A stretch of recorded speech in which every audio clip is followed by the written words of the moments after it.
કેનેડામાં હાલમાં જસ્ટિન ટ્રુડોના વડાપ્રધાન પદના છેલ્લા દિવસો ચાલી રહ્યા છે. તેવામાં લિબરલ પાર્ટીએ માર્ક કાર્નીને જસ્ટિન ટ્રુડોના અનુગામી તરીકે પસંદ કર્યા છે. હવે તેઓ આગામી ફેડરલ ઇલેક્શન્સમાં પાર્ટીનું નેતૃત્વ કરે તેવી અપેક્ષા રાખવામાં આવી રહી છે. કેનેડામાં ઓક્ટોબર પહેલા ચૂંટણી યોજાવાની છે. જોકે લિબરલ પાર્ટીને કન્ઝર્વેટિવ પાર્ટી તરફથી આકરી સ્પર્ધાનો સામનો કરવો પડે તેવી શક્યતા છે.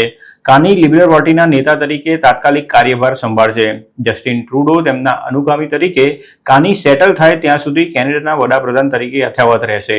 કાર્ની સામે ઘણા બધા પડકારો છે, પરંતુ તેમનો સૌથી મોટો પડકાર અમેરિકા સાથેના વણસી રહેલા સંબંધો છે.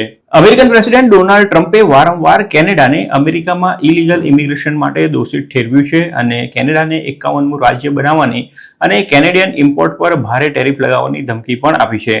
ટ્રમ્પે કેનેડાને કહ્યું હતું કે જો તે તેની બોર્ડર પરથી અમેરિકામાં ઇલીગલ ઇમિગ્રન્ટ્સ અને ફેન્ટાનાઇલ ડ્રગ્સની ઘૂસણખોરી નહીં રોકે તો તેના પર 25% ટેરિફ લગાવવામાં આવશે. કાર્નીએ પોતાની પ્રથમ ટિપ્પણીમાં અમેરિકા સાથેના તણાવનો ઉલ્લેખ કર્યો હતો અને કહ્યું હતું કે તેમની સરકાર રિલાયબલ ટ્રેડિંગ પાર્ટનર સાથે નવા વેપારી સંબંધો બનાવશે. આ સાથે તેમણે એવું પણ કહ્યું હતું કે જ્યાં સુધી અમેરિકનો કેનેડિયનોને માન નહીં આપે ત્યાં સુધી અમેરિકા પર વળતી ટેરિફ લગાવવામાં આવશે. તેમણે લિબરલ પાર્ટીના કન્વેન્શનમાં કહ્યું હતું કે નવા ખતરા સામે નવા વિચારો અને નવી યોજનાની જરૂર પડે છે.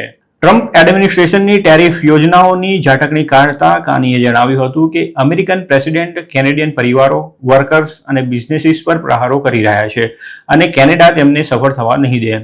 ટ્રેડ હોય કે પછી હોકી, કેનેડાનો વિજય થશે.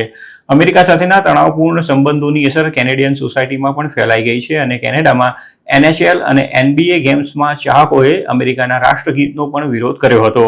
જોકે તેની સાથે સાથે કાર્નીને હવે કન્ઝર્વેટિવ નેતા પિયરી પોઇલિવરનો સામનો કરવો પડશે, જેમની સરખામણી અગાઉ ટ્રમ્પ સાથે કરવામાં આવતી હતી, પરંતુ તે હવે અમેરિકન પ્રેસિડેન્ટથી અંતર રાખવા માંગે છે. તેમણે તાજેતરમાં એક પ્રેસ કોન્ફરન્સમાં ફરીથી કહ્યું હતું કે તેઓ માગા નથી. રવિવારે લિબરલ વોટ પહેલા એક રેલીમાં પોઇલિવરે બેંક ઓફ ઇંગ્લેન્ડ અને બેંક ઓફ કેનેડા બંનેના ભૂતપૂર્વ ગવર્નર કાર્ની વિશે આકરી ટિપ્પણી કરી હતી અને તેમને ટ્રમ્પ સાથે ડીલ કરવા માટે અયોગ્ય નેતા ગણાવ્યા હતા. તેમણે કહ્યું હતું કે ટ્રુડો માટે કામ કરતા કાર્ની કેનેડાને નબળું અને ગરીબ બનાવશે, જ્યારે પોતાના માટે કામ કરતા કાર્ની અમેરિકાને વધારે ધનિક અને મજબૂત બનાવશે.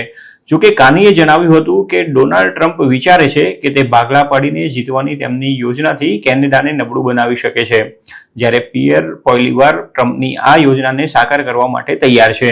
જસ્ટિન ટ્રુડો એક દાયકાથી વધુ સમયથી પાર્ટીનું નેતૃત્વ કરી રહ્યા છે. 2015માં તેમના જ નેતૃત્વમાં લિબરલ પાર્ટીનો વિજય થયો હતો અને તે સત્તા પર આવી હતી. તેમને કેનેડામાં અચ્છે દિનનું વચન આપ્યું હતું અને બીજી 2 વખત ચૂંટાયા હતા.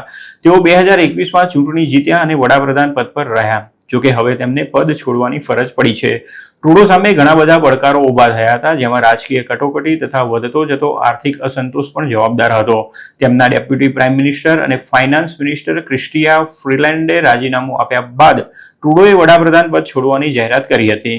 લિબરલ પાર્ટીના નેતા તરીકે ટ્રુડોએ ચેતવણી આપી હતી કે કેનેડાને અમેરિકા તરફથી આકરા પડકારોનો સામનો કરવો પડશે.